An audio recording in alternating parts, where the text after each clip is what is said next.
Micah Handlogten of Florida suffered a very gruesome broken left leg today in their game against Auburn. As of right now, sources have in fact confirmed that he is due to have surgery, so we are currently going to await the result of that. Micah's injury today was very consistent with what we would consider being something known as an open fracture, so that's something I want to go over in today's video. We'll also talk about the potential surgeries that are implicated in this type of an injury, as well as what he should expect when coming to rehab. Ladies and gentlemen, welcome to my channel. If you're not familiar with me, my name is Nick Gallo and I'm a doctor of physical therapy. And with my channel, I take a look at sports injuries and I explain them so that they're a little bit easier to understand. I'll also go over the pertinent anatomy of the injury as well as what that person should expect when they come to physical therapy. If you enjoy this sort of content and you want to see more of it, please hit that thumbs up and subscribe to the channel because I will be making more of these videos in the future regarding sports injuries, rehabilitation, and other physical therapy related content. Also, if you have any comments or questions about this specific injury, please leave those in the comment section below. We can see here on the injury video that as Micah is coming down from a jump, he's going to land very awkwardly on his foot, and this seems to be the exact moment when the injury occurs.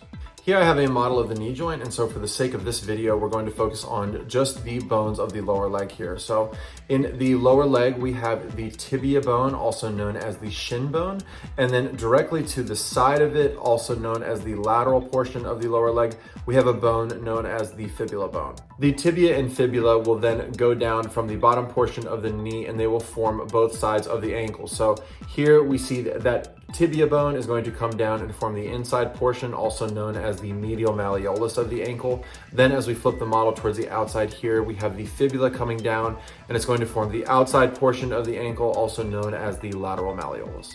Now, based on the model here, you can see that due to the extreme thickness of the tibia bone, its main function is it's going to provide a lot of support during weight bearing. The fibula is going to provide some support during weight bearing, but the tibia is going to be the main weight bearing bone in the lower leg. Now let's talk about what can lead to a fracture to either the tibia and or the fibula bones.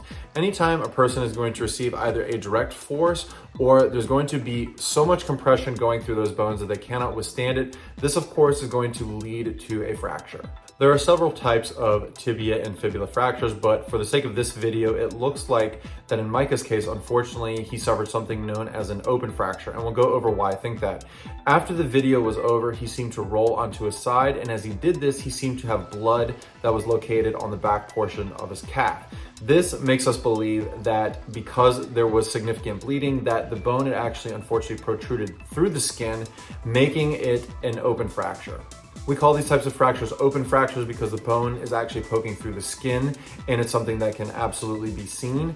And this is in contrast with what we would call a closed fracture where the portion of the bone is not sticking through the skin.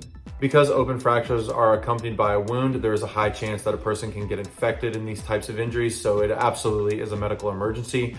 And also, because of the sharp nature of the bone protruding through the skin, this person is absolutely at risk for peripheral nerve injury as well. So it's immediately important that that person get to the hospital and be evaluated right away.